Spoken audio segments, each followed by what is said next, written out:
अहमदाबाद में हुए विमान दुर्घटना को लेकर अब कई सारे खुलासे भी हो रहे हैं, कई सारी बातें भी सामने आ रही है और सरकार भी एक्शन मोड में नजर आ रही है। इस बीच इस विमान दुर्घटना पर एयर इंडिया के पूर्व कमर्शियल पायलट और बीजेपी नेता मनमंत राउतरे ने बड़ा बयान दिया है और कहा है कि क्या कारण हो सकते हैं जिसके वजह से इतना बड़ा प्लेन क्रैश हो गया। तो वहीं दूसरी तरफ आपको बता दें कि इस प्लेन क्रैश के होने के बाद अब सरकार द्वारा बड़ा फैसला लिया है और विमान हादसे को लेकर बोइंग के सारे विमानों की सुरक्षा जांच के आदेश दे दिए। जी हाँ, बिल्कुल सही सुना आपने। सरकार ने इस पूरे मामले पे अब सख्ती दिखाई है और बोइंग के जितने भी विमान हैं उन सभी विमानों के जांच के आदेश दे दिए हैं। बता दें आपको, बोइंग एक अमेरिकन कंपनी है जो विमानों को बनाने का काम करती है और इससे पहले भी बोइंग के विमान कई बार क्षतिग्रस्त घटनाग्रस्त जो है हो चुके हैं। कई लोगों ने अपनी जान गंवाई है। पहले भी इसे लेकर सवाल उठते थे, लेकिन अब इस डेडलीस्ट आप कह सकते हैं कि प्लेन क्रैश के बाद बोइंग की मुश्किलें बढ़ गई है और अब सरकार ने बोइंग के विमानों की सुरक्षा जांच के आदेश दे दिए हैं और कहा है कि जब तक ये जांच पूरी तरीके से पूरे नहीं हो जाते हैं, सारे मानकों पर ये सही नहीं उतरते हैं, तब तक बोइंग के जो आप कह सकते हैं विमान है उनका इस्तेमाल कम किया जाएगा या यूं कहिए कि ना के बराबर किया जाएगा, ताकि सेफ्टी मेजर्स के बारे में पूरी तरीके से पता लगाया जा सके। इसी के साथ साथ ये बात तो आप सभी को पता है कि अहमदाबाद में हुए इस प्लेन क्रैश में काफी सारे लोगों ने अपनी जान गंवा दी। 242 लोग ऑन बोर्ड थे, 241 लोगों की जान चली गई। एक व्यक्ति आप कहिए कि एक चमत्कार था जिससे वो बच गया, लेकिन ये विमान जिस मेडिकल कॉलेज में जाकर टकराया उसके बाद भी वहां पर भी काफी ज्यादा नुकसान हुआ, कई लोगों की जान चली गई। और इसी बीच एक लड़का जो वहां पर क्रिकेट खेलने के लिए गया था, जिसका घर महज इस प्लेन क्रैश के एरिया से 100 मीटर की दूरी पे था, उसने एक बहुत ही बढ़िया जज्बा दिखाया और जज्बा दिखा के 20 से 25 लोगों को रेस्क्यू करने का काम किया है। जरा सुनिए इस लड़के की जुबानी कि कैसे इसने एक फोन कॉल के जरिए अपने दोस्तों को बुलाया, 20 से 25 लोगों को रेस्क्यू किया, 4 को इसने अपने खुद हाथों से निकाला और 2 लोग तो अस्पताल ले जाने के रास्ते में ही दम तोड़ चुके थे। जरा सुनिए क्या कुछ कहना है इसका। मैंने जो देखा है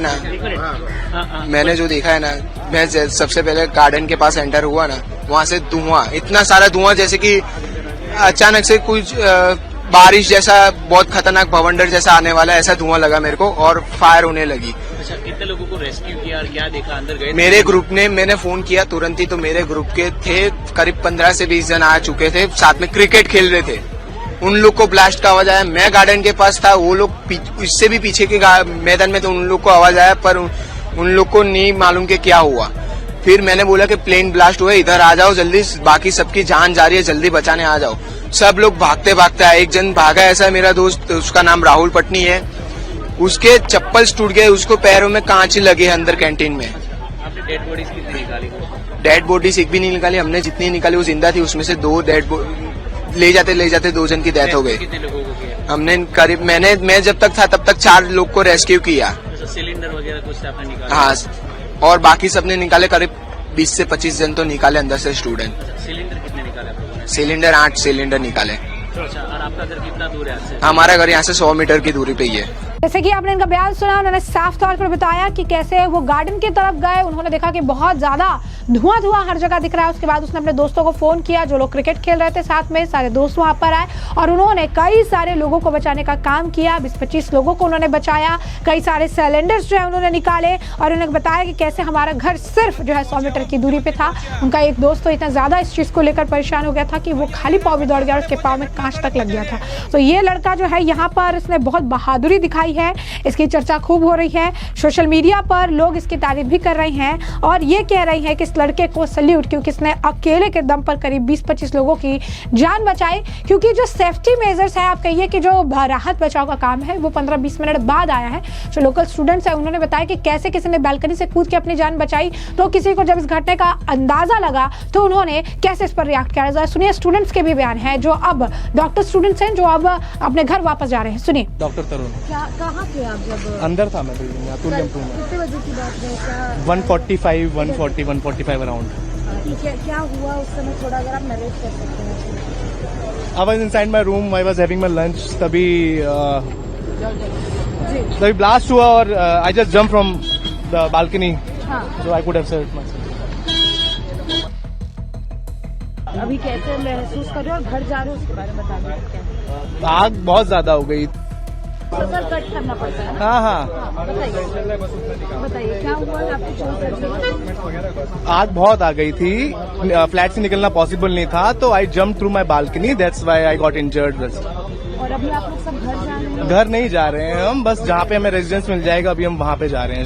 हॉस्पिटल वाले ही अरेंज कर रहे हैं? अभी पता नहीं है, अभी हमें सामान निकालने की पॉसिबिलिटी जब मिली तो हमारे पास कुछ था नहीं, एसेंशियल्स भी नहीं थे, दैट्स व्हाई हमने कुछ सामान निकाल लिया। सामान जल गया है बाकी आपका? हमारा सामान इतना नहीं जला है, दूसरी साइड का ज्यादा जला है, बट हमने जितना एसेंशियल था वो निकाल दिया। Thank you. Doctor Tarun, And your resident? Resident, second year resident. Thank you. Suffocation हो गया एकदम से एंड उसके बाद मैं सीढ़ियों से उतरा तो पूरा मतलब सफोकेशन नहीं था, सब कुछ सरवाइव करके सामने वाली बाउंड्री में कूद के गया, तो उसकी वजह से मुझे स्प्रेन हुआ। एंड टूट गया है? नहीं टूटा नहीं, स्प्रेन जैसा है, अभी एक्सरे करवाया, ठीक है, बच गया। अगर 10-15 सेकंड में रुक जाता तो फिर मैं नहीं निकल पाता। मतलब क्या होता, मतलब सफोकेशन एस्फिक्सिया से मर जाते। किसी का ऐसा कोई हादसा हुआ है अब? बहुत सारी फैमिली मेंबर्स के साथ हुआ, जो इस साइड से पीछे की साइड से उनका हुआ है, मेरा थोड़ा आगे की साइड था, तो मुझे सिर्फ ब्लास्ट वेव्स और थर्मल वेव्स और धुआं यही सब हुआ, कांच टूट गया उसका। क्या नाम क्या बताया? पीयूष आप डॉक्टर हैं? जी, मैं असिस्टेंट प्रोफेसर था, बस मेरा किसी जूनियर के उसके रूम पे आया हुआ था मिलने के। कितने लोग रहते हैं, कितने परिवार रहते हैं? सभी फ्लैट्स में रहते हैं। कितने फ्लैट्स हैं वहाँ पे? 20 ये क्या हॉस्टल है? हाँ हॉस्टल। हर फैमिली, सबके साथ फैमिली है, डॉक्टर्स के साथ, किसी की वाइफ, किसी के साथ बच्चे। अभी आप कहाँ मैं सेकंड फ्लोर से नीचे उतरा था सफोकेशन में, देन मैं निकला बाहर तो हर तरफ आग लगी हुई थी, सराउंडिंग में सतर, तो मुझे सामने की तरफ जो खाली ग्राउंड था उसमें मैं जंप किया। सेकंड फ्लोर से नहीं, सामने जो बाउंड्री वॉल है कंक्रीट वाली, उसको चढ़ के उसको जंप, मतलब मैं खुद ही रेस्क्यू होकर धीरे धीरे चला गया, फिर मैं बाद में सब चीजें बाद में आई।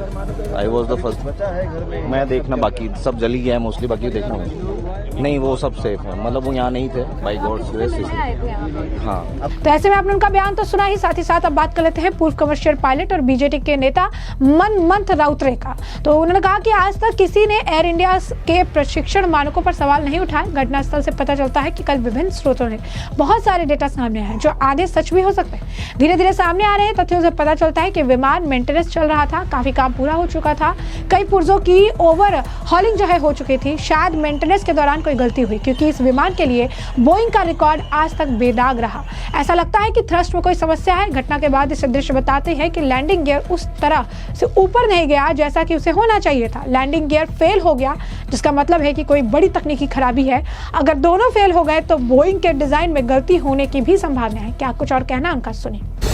ये पायलट्स लोगों के सबसे बड़ा अगर कोई प्रॉब्लम हुआ उनको, वो लैंडिंग गियर अप ही नहीं गया, और जैसे ही अप नहीं गया उसके बाद 400 या 600 फीट के आसपास थ्रस्ट कम होने लग रहा है। जो आशंका हो रहे हैं कि एक इंजन फेल हुआ है, 2 हुआ है। अगर दोनों हुए हैं तब तो इसमें बोइंग का कोई ना कोई डिज़ाइन में फॉल्ट है। जो दृश्य देख रहे हैं हम लोग, विभिन्न बहुत जगह से बहुत कुछ डेटा आया कल, जो आधा अधूरा सच भी नहीं था। तो इतने सारे डेटा में गलत एनालिसिस हो सकता है। तो पहले जब जो डेटा मेरे पास आया थोड़े बहुत चैनल से, उसमें लगा कि पायलट्स के काफ़ी मेजॉरिटी गलत हो सकता है, गलती।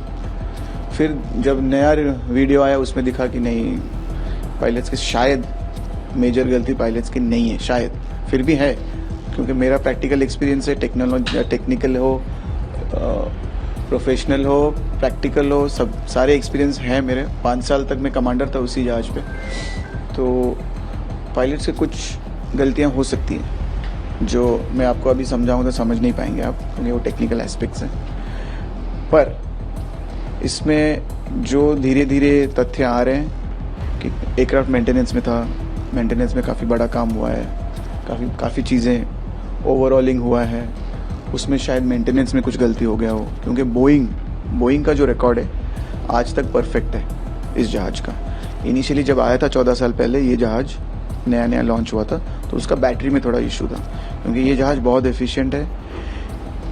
तेल के मामले में बहुत कम खपत होता है इसमें, तो एफिशिएंट बहुत है, बहुत ज़्यादा एफिशिएंट जहाज़ है, बहुत स्टेबल, बहुत एडवांस जहाज़ है ये। तो उसके अलावा और मेजर कुछ इशू नहीं था। और जो भी इश्यूज था पहले के एक दो साल में सब ठीक कर दिया गया था, सटीक था वो। तो पिछले 10-12 साल से एक भी इंसिडेंट रिपोर्ट नहीं हुआ है। तो ऐसे होना, जैसे कि आशंका ये है कि जैसे ही टेक ऑफ हुआ है उसके बाद थ्रस्ट का कुछ ना कुछ प्रॉब्लम है। थ्रस्ट का मतलब इंजन पावर, जैसे हम लोग पावर बोलते हैं, एक्सीलरेटर बोलते हैं हम गाड़ी पे, वैसे हमारा वो जो पावर थ्रस्ट होता है, तो थ्रस्ट जितना चाहिए था, क्योंकि पूरा लोडेड जहाज था ये, 3-4 फैक्टर्स पे लोड का समझ में आता है कि जैसे पूरा जहाज फुल था, पैसेंजर फुल थे, उनके लगेजेस भी फुल होंगे, क्योंकि आप सबको पता है कि गुजराती कितने ज़्यादा मात्रा में यूके में रहते हैं, तो वो लगेज भी उसी हिसाब से लेके भी जाते हैं। तो और पाकिस्तान एयर स्पेस बंद है तो और एक्स्ट्रा फ्यूल लेके जाना पड़ता है। तो इस कारण जहाज पूरा लोडेड था, मैक्स लोड तक। उसके बाद ये समर वाला गर्मी के मौसम में वहाँ पे टेम्परेचर बहुत ज़्यादा होता है। टेम्परेचर जैसे ही ज़्यादा होगा डेंसिटी कम होगा, डेंसिटी जैसे ही कम होता है एयरक्राफ्ट का परफॉर्मेंस कम हो जाता है। तो जितना मात्रा में हम लोग वेट लेके उड़ सकते थे उससे कम हो जाता है, क्योंकि एफिशिएंसी कम हो जाता है, इंजन पावर का एफिशिएंसी कम हो जाता है। तो ये बहुत थिन मार्जिन है। तो उस कैलकुलेशन में कहीं पायलट लोगों ने गलत कर दिया क्या, बस एक ही दिमाग में मेरा वो चल रहा है। और उसके बाद जो विजुअल्स आ रहे हैं उसका लैंडिंग गियर अप नहीं गया है, क्योंकि जैसे ही हम लोग हवा में उड़ते हैं फर्स्ट काम हमारा होता है कि लैंडिंग गियर अप करना।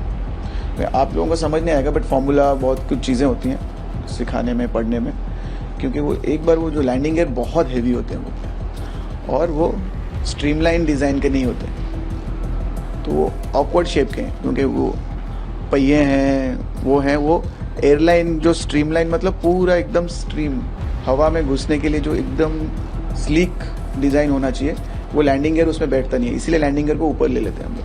तो एक बार अंदर चला जाता है तो वो पूरा क्लीन सरफेस हो जाता है, तो उसमें उड़ाने के लिए बहुत आसान होता है, उसमें लिफ्ट बहुत ज़्यादा मिलता है। तो लैंडिंग गियर अप नहीं गया मतलब कोई मेजर डिफेक्ट है, 100% कोई मेजर टेक्निकल प्रॉब्लम है, लैंडिंग गियर अप ही नहीं गया। तो उनके ये पायलट्स लोगों के सबसे बड़ा अगर कोई प्रॉब्लम हुआ उनको, वो लैंडिंग गियर अप ही नहीं गया। और जैसे ही अप नहीं गया उसके बाद 400 या 600 फीट के आसपास थ्रस्ट कम होने लग रहा है, क्योंकि उनके पास वो थ्रस्ट मिल ही नहीं रहा ऊपर जाने के लिए, चढ़ ही नहीं पा रहा, उसको अटक गया कुछ 1-2 सेकेंड के लिए वहीं पे, फिर धीरे धीरे नीचे आने लगा।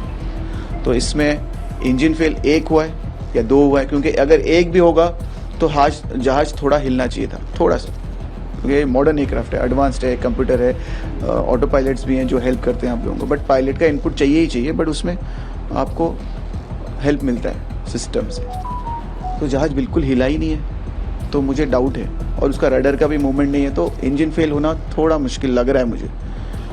तो जो आशंका हो रहे हैं कि 1 इंजन फेल हुआ है, 2 हुआ है, अगर दोनों हुए हैं तब तो इसमें बोइंग का कोई ना कोई डिज़ाइन में फॉल्ट है, जो इतने सालों से पता नहीं चल रहा था, या फिर इतने सालों से हमें समझ नहीं पाया।